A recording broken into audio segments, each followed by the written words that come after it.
क्या आप जानते हैं, भीष्म पितामह अपने पिछले जन्म में अपनी पत्नी के लालच में की गई चोरी के कारण श्रापित हुए थे। एक ऐसा बेटा जिसे उसकी मां ने पैदा होते ही पानी में बहा दिया।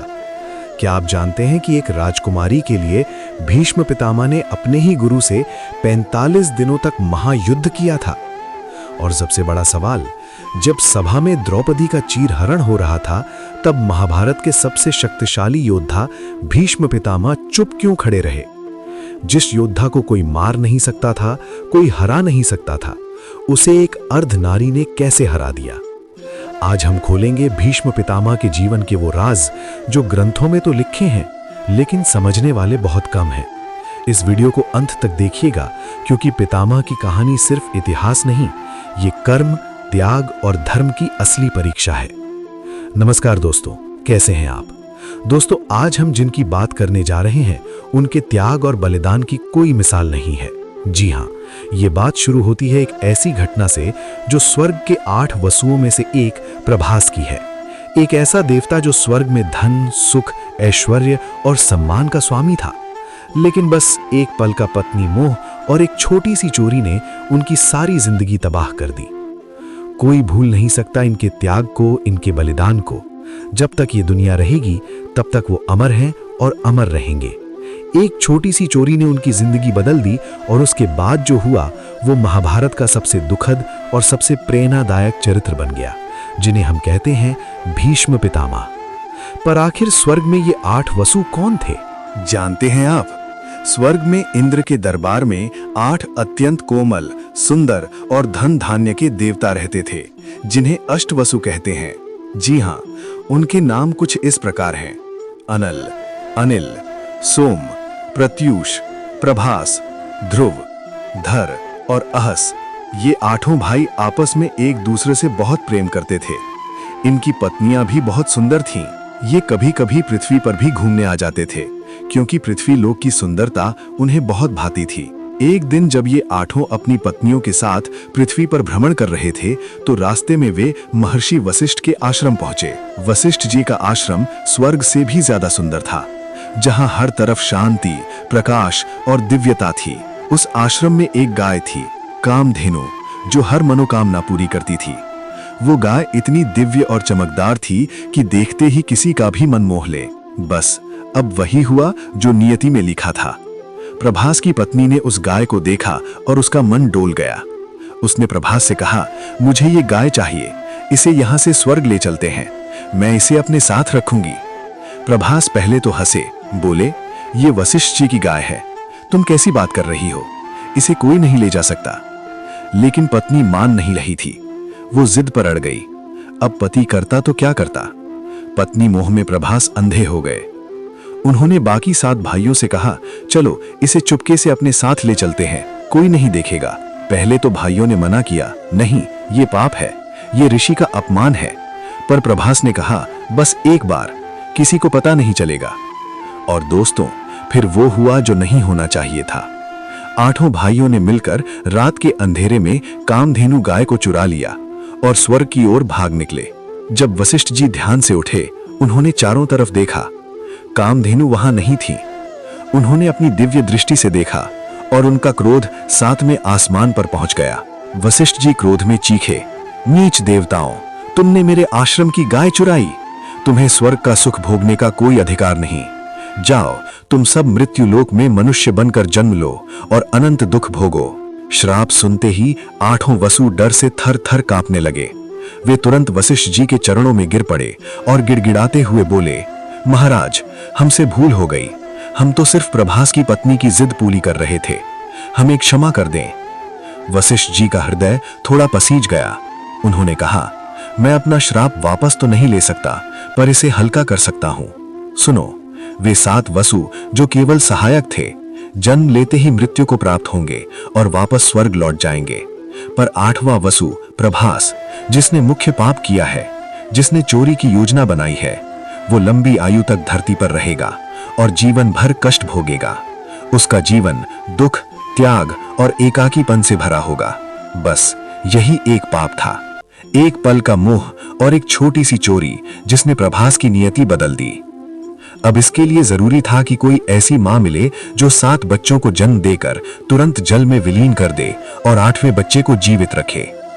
और वो मां बनी मां गंगा। गंगा देवी ने कहा, मैं तुम्हारी मां बनूंगी, पर मुझे एक ऐसा योग्य पति चाहिए जो मेरी हर बात माने। उसी समय हस्तिनापुर के राजा शांतनु गंगा तट पर शिकार कर रहे थे। अचानक उन्हें एक सुंदर युवती नजर आई, स्वयं मां गंगा, जो मानव रूप में थी। शांतनु एक ही नजर में मोहित हो गए और विवाह का प्रस्ताव रख दिया। मां गंगा ने एक शर्त रखी, राजन, मैं विवाह तो करूंगी, पर तुम मेरे किसी भी कार्य पर कभी सवाल नहीं उठाओगे। जिस दिन तुमने पूछा उसी दिन मैं तुम्हें छोड़कर चली जाऊंगी। प्रेम में डूबे शांतनु ने बिना सोचे समझे हर शर्त मान ली और फिर वही हुआ जो नियति को मंजूर था। विवाह संपन्न हुआ। दोनों बड़े सुख और आराम से रहने लगे। फिर एक एक करके उनके पुत्र हुए। पहला पुत्र जन्मा, गंगा ने उसे गोद में लिया और सीधे गंगा की लहरों में विलीन कर दिया। शांतनु ये सब देखते रह गए पर चुप रहे, क्योंकि वे वचन से बंधे थे। दूसरा, तीसरा, चौथा, 5वां, 6ठा और 7वां सबको जन्म लेके ही गंगा ने जल में डुबो दिया। हर बार शांतनु का दिल टूटता। वे कुछ बोलना चाहते, तड़पते, पर शब्द जुबान तक आकर रुक जाते। फिर वो पल आया जिसका इंतजार था। 8वां पुत्र जन्मा। ये बालक अत्यंत सुंदर और तेजस्वी था। गंगा उसे लेकर फिर नदी की ओर चली। इस बार शांतनु से रहा नहीं गया। उनके भीतर का पिता जाग उठा। वे दौड़े, गंगा को रोका और चीख कर बोले, रुक जाओ गंगा, ये तुम क्या कर रही हो? अपने ही बच्चों को मार देती हो, क्यों? बस अब और नहीं सहा जाता मुझसे। गंगा वहीं रुक गईं। वे मुस्कुराईं और उन्होंने अपना दिव्य रूप प्रकट किया। बोली, राजन, तुमने अपना वचन तोड़ दिया, अब मुझे जाना होगा। पर जाने से पहले मैं तुम्हें इन पुत्रों का रहस्य बताना चाहती हूं। ये कोई साधारण बालक नहीं थे। ये स्वर्ग के अष्टवसु थे, जिन्हें महर्षि वशिष्ठ का श्राप था। 7 वसुओं का भाग्य यही था कि वे जन्म लेते ही मुक्त हो जाएं। और ये 8वां पुत्र प्रभास है। इसने धरती पर मनुष्य योनि में दुख भोगने के लिए ही जन्म लिया है। राजन, मैं इसे अपने साथ लेकर जा रही हूं। मैं इसे विभिन्न लोकों में ले जाकर उत्तम शिक्षा दिलाऊंगी और समय आने पर स्वयं तुम्हें सौंप दूंगी। शांतनु रोने लगे, पर विवश थे। मां ने बच्चे का नाम रखा देवव्रत और उसे लेकर अंतर्ध्यान हो गई। उस दिन के बाद से शांतनु का हृदय हमेशा व्याकुल रहने लगा। न दिन को चैन, न रात को नींद। वे अक्सर अकेले गंगा तट पर घंटों बैठे रहते, जैसे कोई चमत्कार हो जाए और उनका पुत्र लौट आए। और फिर वो दिन आ ही गया। एक दिन शांतनु ने गंगा किनारे एक अद्भुत दृश्य देखा। एक 16-17 साल का तेजस्वी बालक हाथों में धनुष लिए खड़ा था। उसने अपने बाणों से गंगा की प्रचंड धारा को ही रोक दिया था। पानी एक दीवार की तरह खड़ा हो गया था। शांतनु दंग रह गए। उनके मुंह से निकला, अगर मेरा देवव्रत जीवित होता तो शायद बिल्कुल ऐसा ही होता। तभी आकाश में दिव्य ज्योति प्रकट हुई और स्वयं मां गंगा प्रकट हुई। उनके साथ वही बालक खड़ा था। गंगा मुस्कुराई और बोली, राजन, व्याकुल ना हो, ये कोई और नहीं, आपका पुत्र देवव्रत है। अब ये पूर्ण शिक्षित और प्रशिक्षित होकर लौटा है। गंगा ने बताया कि देवव्रत ने बृहस्पति जी से राजधर्म, शुक्राचार्य से राजनीति, वशिष्ठ जी से वेद और भगवान परशुराम से युद्ध कला की शिक्षा ली है। अब ये दुनिया का सबसे शक्तिशाली योद्धा है राजन, इसे अपना उत्तराधिकारी स्वीकार करें। गंगा देवव्रत का हाथ शांतनु को सौंपकर जल में विलीन हो गई। हस्तिनापुर में ढोल नगाड़े बजने लगे। चारों ओर शोर था, युवराज लौट आए, गंगा पुत्र लौट आए। पर नियति को कुछ और ही मंजूर था। एक दिन राजा शांतनु नौका विहार कर रहे थे, तभी उनकी नजर एक मछुआरिन पर पड़ी, सत्यवती। उसका रूप देखकर राजा मंत्रमुग्ध हो गए। उन्होंने सत्यवती के पिता केवट राज दशराज से विवाह की इच्छा जताई। दशराज ने एक ठंडी मुस्कान के साथ कहा, राजन, आपका पुत्र देवव्रत तो हस्तिनापुर का काबिल उत्तराधिकारी है। अगर आपको मेरी पुत्री से विवाह करना है तो एक वचन देना होगा कि सत्यवती का पुत्र ही हस्तिनापुर का अगला राजा बनेगा। शांतनु को गहरा धक्का लगा। वे अपने प्रिय पुत्र देवव्रत के साथ अन्याय नहीं कर सकते थे। वे बिना कुछ कहे महल लौट आए, पर दुख में खाना पीना छोड़ दिया। जब ये बात देवव्रत को पता चली तो उनके सीने में आग लग गई। पिता के दुख को दूर करने के लिए वे स्वयं केवट राज के पास पहुंचे और अपने पिता के लिए सत्यवती का हाथ मांगा। देशराज ने फिर दोबारा से अपनी शर्त दोहराई। वो बोले, अगर आप वचन देते हैं राजन कि मेरी बेटी का पुत्र ही हस्तिनापुर का अधिकारी बनेगा, तभी मैं अपनी पुत्री का हाथ आपके पिता के हाथ में दे सकता हूं, नहीं तो नहीं। बस ये बात भीष्म पिता मैंने सुनी और गंगा जल को हाथ में लिया। गंगा जल को साक्षी मानकर उन्होंने प्रतिज्ञा ली। तो ठीक है राजन, मैं इस गंगा जल को साक्षी मानकर आज प्रतिज्ञा लेता हूँ, मैं आजीवन ब्रह्मचर्य धर्म का पालन करूंगा, ना कभी विवाह करूंगा और ना कभी संतान उत्पन्न करूंगा। ये सब सुनकर देशराज ने घुटने टेक दिए। उसकी आंखें फटी की फटी रह गईं, मानो उसने अभी अभी किसी चमत्कार को देखा हो। उसने किसी देवता को मनुष्य के रूप में देखा, ऐसी शपथ लेते हुए देखा। वो इस बात को समझ नहीं पा रहे थे। उन्हें विश्वास नहीं हो रहा था कि ऐसा भी कोई कर सकता है। सत्यवती की आंखों से आंसुओं की बाढ़ निकल पड़ी। वो जान चुकी थी कि अब उसकी वजह से एक ऐसा बलिदान हो रहा है जो इतिहास में कभी मिटने नहीं वाला, और उसके लिए इतिहास उन्हें कभी माफ नहीं करेगा। उधर हस्तिनापुर में भीष्म के सेवक दौड़ते दौड़ते महाराज के पास पहुंचे और बोले, महाराज, युवराज ने हस्तिनापुर के राज सिंहासन का त्याग कर दिया है और कभी भी विवाह ना करने का वचन दे दिया है। उन्होंने संतान उत्पन्न ना करने का भी वचन दिया है। राजा शांतनु ने तुरंत रथ मंगवाया और यमुना की ओर दौड़ पड़े। जब तक वे वहां पहुंचे, देवव्रत खड़े थे। हाथ आकाश की ओर उठा हुआ था, चेहरे पर तेज था और आंखों में शांति। चारों ओर पुष्प वृष्टि हो रही थी, जैसे स्वर्ग भी अपना सिर झुका चुका हो। शांतनु उतरे, उनके कदम लड़खड़ाए। वे आगे बढ़े और बिना एक शब्द बोले अपने बेटे को गले लगा लिया।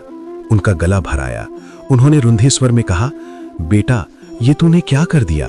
तुमने मेरी खुशी के लिए अपना वंश, हस्तिनापुर का ये राज सिंहासन, साम्राज्य सब कुछ त्याग दिया।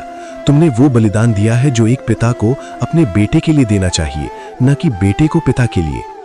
उन्होंने देवव्रत का चेहरा अपने हाथों में पकड़ा और कहा, आज से तुम्हारा नाम भीष्म होगा।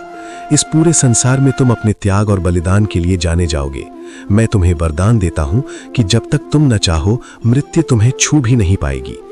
अपनी प्रतिज्ञा के कारण हस्तिनापुर के राज्य को अपने उत्तराधिकारी की बहुत प्रतीक्षा करनी पड़ी। शांतनु के बाद हस्तिनापुर का अगला राजा विचित्रवीर्य बना।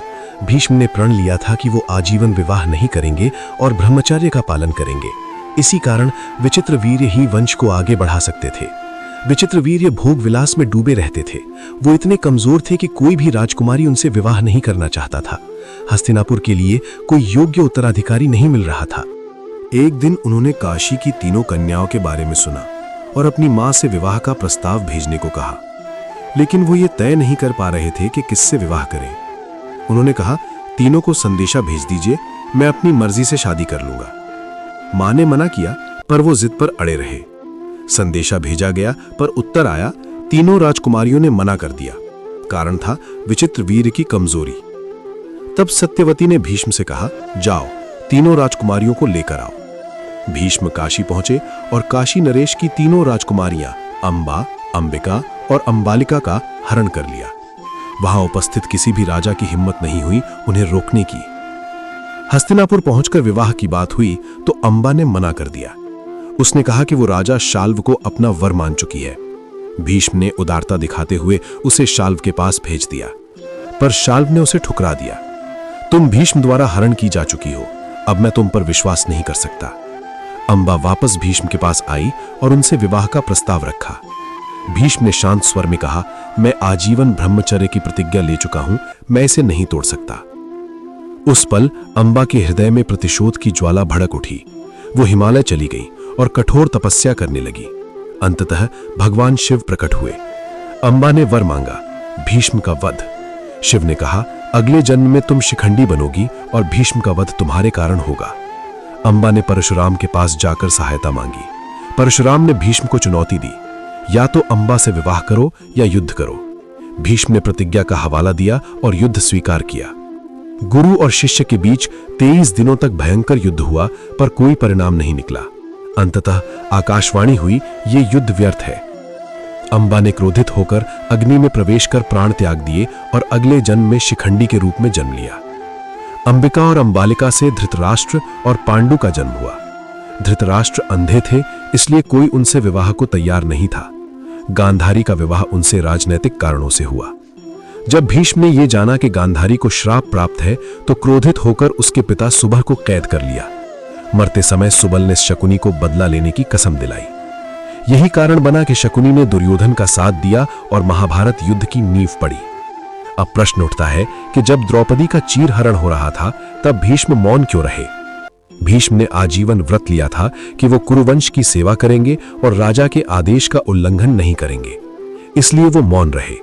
उन्होंने पहले ही पांडवों को चेतावनी दी थी, पर युधिष्ठिर ने नहीं मानी। सभा में वो जानते थे कि अब केवल दिव्य शक्ति ही द्रौपदी की रक्षा कर सकती है, और वही हुआ। भगवान कृष्ण की कृपा से द्रौपदी की लाज बची। महाभारत युद्ध में भीष्म ने पांडवों को विजय का आशीर्वाद दिया।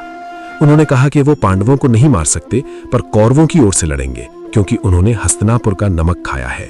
भीष्म ने लगातार 8 दिनों तक पांडव सेना को रौंद दिया। अर्जुन चाहकर भी अपना पूरा जोर नहीं लगा पा रहे थे, क्योंकि सामने उनके पितामह खड़े थे। 9वें दिन दुर्योधन का धैर्य जवाब दे गया। उसने भरे शिविर में भीष्म का घोर अपमान करते हुए कहा, पितामह, मुझे समझ नहीं आता आप मेरे लिए लड़ रहे हैं या पांडवों के लिए। 9 दिन हो गए पर एक भी पांडव नहीं मरा। आपकी दया भावना ने मुझे हरा दिया है। अगर आप कल पांडवों का वध नहीं कर सकते तो सेनापति का पद छोड़ दीजिए। भीष्म के जीवन में पहली बार उन्हें अपने ही पोते से ऐसा अपमान सहना पड़ा। वे क्षण भर मौन रहे, फिर मुस्कुराकर बोले, दुर्योधन, तू अभी तक मेरी शक्ति को नहीं पहचान सका। कल या तो 5 पांडव मरेंगे या मैं स्वयं मारा जाऊंगा। कल के बाद तुझे मुझसे कोई शिकायत नहीं रहेगी। 10वें दिन पितामह ने प्रलयंकारी युद्ध छेड़ दिया। अर्जुन बुरी तरह घायल हो गए। तब श्री कृष्ण ने पांडवों को गुप्त मंत्र दिया। भीष्म को हराने का मार्ग स्वयं भीष्म ही बता सकते हैं। युधिष्ठिर जब हाथ जोड़कर पितामह के सामने खड़े हुए तो भीष्म ने मुस्कुराते हुए रहस्य खोला। पुत्र, शिखंडी को मेरे सामने कर दो। मैंने स्त्री पर शस्त्र न उठाने की प्रतिज्ञा ली है। युद्ध के मैदान में शिखंडी को ढाल बनाकर अर्जुन ने बाणों की वर्षा शुरू कर दी। शिखंडी के तीर भीष्म के कवच से टकराकर गिर जाते, पर उनके पीछे छिपे अर्जुन के बाण पितामह के शरीर को भेदते चले गए। भीष्म की दृष्टि कमजोर थी। उन्हें लगा ये तीर शिखंडी के हैं और उन्होंने शस्त्र छोड़ दिए। धीरे धीरे अर्जुन के तीरों से भीष्म का शरीर छलनी हो गया। वे रथ से नीचे गिर पड़े, लेकिन उनका शरीर धरती को नहीं छू पाया। शरीर में धसे इतने तीर थे कि वे तीरों की शैया पर ही लेट गए। पूरा युद्ध क्षेत्र स्तब्ध रह गया। शस्त्र रुक गए, हाहाकार मच गया। भीष्म ने कहा, मेरा सिर नीचे लटक रहा है, मुझे सिरहाना चाहिए। राजाओं ने कीमती तकिए दिए, पर भीष्म ने उन्हें ठुकरा दिया। उन्होंने अर्जुन की ओर देखा। अर्जुन ने रोते हुए 3 बाण धरती में ऐसे चलाए कि वे भीष्म के सिर के नीचे बाणों का सिरहाना बन गए। भीष्म के पास इच्छा मृत्यु का वरदान था। वे जानते थे कि सूर्य के उत्तरायण होने पर प्राण त्यागने से मोक्ष मिलता है। इसलिए वे धैर्य से उस शुभ घड़ी का इंतजार करने लगे। जब उन्हें प्यास लगी तो अर्जुन ने फिर एक बाण धरती के सीने में मारा और वहां से मां गंगा की शीतल धारा फूट पड़ी, जो सीधे पितामह के मुख में गई। 58 दिनों तक, जी हां, 58 दिनों तक भीष्म उस तीरों की शैया पर लेटे रहे। अंततः जब माघ शुक्ल पक्ष में सूर्य उत्तरायण हुआ तो उन्होंने सबको आशीर्वाद दिया और योग बल से अपने प्राण त्याग दिए। दोस्तों, भीष्म का चरित्र हमें क्या सिखाता है? उनके जीवन की सीख यही है कि वचन की कीमत जीवन से अधिक होती है। उन्होंने पिता के सुख के लिए अपना राजपाट, अपना भविष्य और अपना अधिकार त्याग दिया। भीष्म ने सिद्ध किया कि कर्तव्य ही परम धर्म है। भले ही वे गलत पक्ष की ओर से लड़े, पर अपनी प्रतिज्ञा और अपने नमक के प्रति वे अंत तक वफादार रहे। इतिहास उन्हें हमेशा एक ऐसे योद्धा के रूप में याद रखेगा जिसने इच्छा मृत्यु को भी अपनी मर्यादाओं के सामने झुका दिया। आजकल अपनी जिम्मेदारियों से बचने की आदत आम हो गई है। हम अपनी ही जिम्मेदारियों से भागते हैं, रिश्तों से भागते हैं और अपने परिवार से भागते हैं। लेकिन याद रखिए, जिस दिन हम अपनी जिम्मेदारियों को धर्म मान लेंगे, उसी दिन से हमारी सफलता की शुरुआत हो जाएगी। भीष्म बताते हैं कि इंसान की ताकत का पता उसके शारीरिक बल से नहीं, बल्कि उसके इरादों से चलता है। थोड़ी सी परेशानी में हम हार मान लेते हैं, ब्रेक ले लेते हैं, हिम्मत छोड़ देते हैं। हमें पितामह भीष्म से प्रेरणा लेनी चाहिए। इच्छा मृत्यु के वरदान के बावजूद वे 58 दिनों तक तीरों की शैया पर जीवित रहे और जानबूझकर उस भीषण दर्द को सहा। वे चाहते तो उसी क्षण प्राण त्याग सकते थे, पर वे सही समय की प्रतीक्षा कर रहे थे। सच तो यह है कि जिंदगी में सबसे बड़ी जीत कठिन परिस्थिति में धैर्य रखने से मिलती है। भीष्म दुर्योधन के अधर्म को समझते थे, लेकिन प्रतिज्ञा ने उन्हें रोक रखा था। हम भी कभी कभी गलत रिश्तों, गलत नौकरी या गलत लोगों में फंस जाते हैं, क्योंकि भावनाएं अक्सर विवेक पर भारी पड़ जाती हैं। भीष्म हमें सिखाते हैं, कर्तव्य निभाओ पर आंखें बंद करके नहीं, विवेक हमेशा साथ रखो। दुर्योधन जैसे लोगों के कारण भीष्म जैसे महापुरुष भी अधर्म के युद्ध में फंस गए, मजबूर हो गए। इससे हमें यह सीख मिलती है कि अपनी संगति चुनते समय सावधान रहना बहुत जरूरी है। अंतिम सांसों तक भीष्म राजधर्म, नीति और जीवन का ज्ञान देते रहे। ज्ञान सबसे बड़ी संपत्ति है जिसे कोई चुरा नहीं सकता। अर्जुन के तीरों से छलनी होने के बाद भी वे खुले दिल से अर्जुन की कौशल की प्रशंसा कर रहे थे। आज ईगो यानी अहंकार इंसान का सबसे बड़ा दुश्मन है, रिश्तों का, करियर का और सफलता का। भीष्म हमें सिखाते हैं कि जो अपनी शक्ति पर गर्व नहीं करता वही वास्तव में महान है। दोस्तों, पितामह सिर्फ एक योद्धा नहीं बल्कि जीवन का एक पाठ है। वचन, कर्तव्य, धैर्य, विवेक, ज्ञान और नम्रता ये सिर्फ महाभारत की बातें नहीं हैं, ये आज भी हमारी सफलता का आधार है। भीष्म पितामह हमें सिखाते हैं कि युद्ध बाहर नहीं बल्कि भीतर से जीता जाता है, और जो खुद पर विजय पा ले वही इंसान समय के पार अमर हो जाता है। इसीलिए तो भीष्म पितामह अमर थे, अमर हैं और हमेशा अमर रहेंगे। दोस्तों, कहानी तो आपने सुन ली, लेकिन एसपीए मोटिवेशनल वर्ल्ड के मंच पर हम सिर्फ कहानियां नहीं सुनाते, हम उन कहानियों के पीछे छिपे उस सच को खोजते हैं जो आपकी और मेरी जिंदगी बदल सके। भीष्म पितामह का जीवन आज के दौर के हर उस इंसान के लिए एक आईना है जो खुद को मजबूर समझता है। आज हम छोटी छोटी बातों पर अपने वादे तोड़ देते हैं। हम आज कसम खाते हैं कि कल से सुबह जल्दी उठेंगे, मेहनत करेंगे, लेकिन कल आते ही हमारा संकल्प ढेर हो जाता है। भीष्म ने एक ऐसी प्रतिज्ञा ली जिसने इतिहास बदल दिया।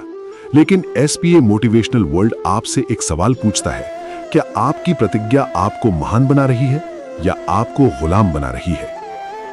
भीष्म की प्रतिज्ञा महान थी, लेकिन जब वही प्रतिज्ञा अधर्म के सामने खामोश रहने पर मजबूर कर दे तो वो जंजीर बन जाती है। अपनी जिंदगी में भी याद रखिएगा, अनुशासन जरूरी है लेकिन विवेक उससे भी ज्यादा जरूरी है। अगर आपका कोई नियम किसी निर्दोष को न्याय नहीं दिला पा रहा तो उस नियम पर पुनर्विचार करने का समय आ गया है। सोचिए, अर्जुन के तीर भीष्म के शरीर को छलनी कर रहे थे और भीष्म उन तीरों की तारीफ कर रहे थे। आज के समय में अगर कोई हमसे बेहतर काम कर दे तो हमारा ईगो या अहंकार जाग जाता है, हम जलने लगते हैं। लेकिन भीष्म सिखाते हैं कि एक सच्चा विजेता वही है जो अपने प्रतिद्वंद्वी की काबिलियत का सम्मान करना जानता हो।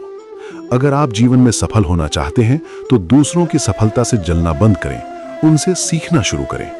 जिस दिन आप दूसरों के कौशल की सराहना करना सीख जाएंगे, उस दिन आप खुद भीष्म की तरह अजय हो जाएंगे। भीष्म जैसा महापुरुष कौरवों की तरफ से क्यों लड़ा? सिर्फ इसलिए क्योंकि उन्होंने नमक खाया था। लेकिन एसपीए मोटिवेशनल वर्ल्ड आपको आगाह करता है, गलत लोगों का साथ, चाहे वो किसी भी मजबूरी में हो, अंत में आपको विनाश की ओर ही ले जाएगा। दुर्योधन के साथ खड़े होने के कारण भीष्म को भी बाणों की शैया मिली। आप अपनी लाइफ में किसके साथ उठते बैठते हैं? क्या आपके दोस्त आपको ऊपर उठा रहे हैं या अधर्म के रास्ते पर ले जा रहे हैं? याद रखिए, आपकी संगति ही आपका भविष्य तय करती है। भीष्म चाहते तो तुरंत प्राण त्याग सकते थे, लेकिन उन्होंने 58 दिनों तक दर्द सहा। क्यों? क्योंकि वे जानते थे कि उनकी मृत्यु केवल एक अंत नहीं है बल्कि आने वाली पीढ़ियों के लिए एक सबक है। वे युधिष्ठिर को राजधर्म सिखाना चाहते थे। यह संदेश आपके लिए है। जब आप दर्द में हो, जब आप तकलीफ में हो, तो हार मत मानिए, उस दर्द का इस्तेमाल कीजिए। अपनी तकलीफ को अपनी ताकत बनाइए और दूसरों को रास्ता दिखाइए। भीष्म पितामह का जीवन एक परफेक्ट लाइफ नहीं थी, वो त्याग की पराकाष्ठा थी। उन्होंने सिखाया कि इंसान अपने शरीर से नहीं, अपनी इच्छा शक्ति से अमर होता है। मृत्यु सबको आनी है, लेकिन मरकर भी जिंदा वही रहता है जिसने अपने सिद्धांतों के लिए सब कुछ न्योछावर कर दिया हो। तो दोस्तों, आज एसपीए मोटिवेशनल वर्ल्ड आपसे ये वादा चाहता है, क्या आप भी अपने जीवन में भीष्म जैसा धैर्य और अर्जुन जैसी एकाग्रता लाएंगे? क्या आप अपनी जिम्मेदारियों से भागना बंद करेंगे? नीचे कमेंट में आई एम अनस्टॉपेबल लिखें अगर आप अपनी जिंदगी के भीष्म बनना चाहते हैं। याद रखिएगा, युद्ध मैदान में नहीं, मन में जीता जाता है। जय हिंद।